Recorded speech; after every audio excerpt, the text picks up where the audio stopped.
নমস্কাৰ জনাইছোঁ সকলোলৈকে।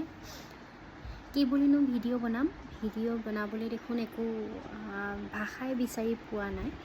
বানৰ যি বিভীষিকাময় পৰিস্থিতি, সেই পৰিস্থিতিত কি উজনি কি নামনি সকলোৰে এনেদৰে জোকাৰি গ'ল যে দেখি অতি দুখ লগা পৰিস্থিতি হৈছে।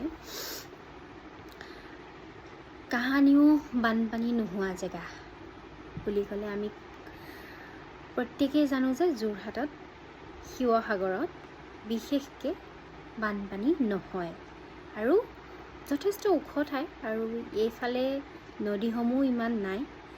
মই যিহেতু লখিমপুৰৰ জীয়ৰী, সেইকাৰণে আমি শুনামতে লখিমপুৰ ধেমাজিত অহৰহ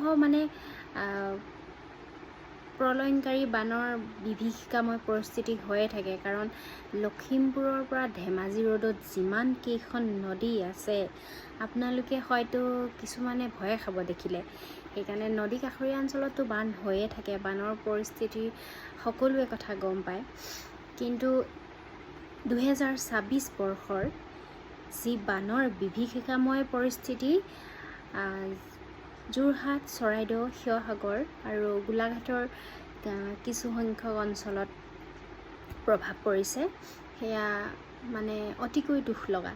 গোটেই ৰাজ্যজুৰি কঁপি গৈছে। এই ক্ষেত্ৰত মোৰ কেইটামান কথা ক'বলগীয়া আছে।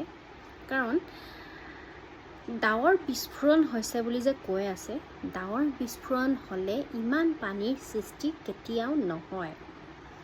হ'ব, কিন্তু ইমান পানী মানুহৰ ঘৰৰ ওপৰেদি গৈছে, এবুকুলৈকে মানুহে পানীত ককবকাই ফুৰিছে। কাৰোবাৰ পানীৰ সোঁত ইমানেই বেছি যে কাৰোবাৰ পিতৃৰ সন্মুখত নিজৰ পুত্ৰৰ বিয়োগ উটি গৈছে, আৰু কোনোবা বাপেকৰ সন্মুখতে পুতেক উটি গৈছে, কাৰোবাৰ পুতেকৰ সন্মুখতে ল'ৰা ছোৱালীকেইটাৰ সন্মুখতে বাপেকহঁত উটি ভাহি গুচি গৈছে, কিন্তু কোনেও কাকো বচাবলৈ সুবিধা নাই। হঠাৎ আহিছে পানীখিনি, যে আধা ঘণ্টাৰ ভিতৰত মানুহৰ ঘৰত পানী গাঁঠিটোলৈকে যেতিয়া মানুহৰ ঘৰত পানী আছিল, মানুহে বস্তুবোৰ সামৰি আছিল। কিন্তু আধা ঘণ্টাৰ ভিতৰত যেতিয়া সেই পানীয়ে বিশাল আকাৰৰ ৰূপ লয়, তেতিয়া মানুহবোৰ ক'ত যাব, কিমান বস্তু সামৰিব, কিমানৰ ঘৰ যে তছনছ হৈ গৈছে তাৰ কোনো হিচাপ নাই।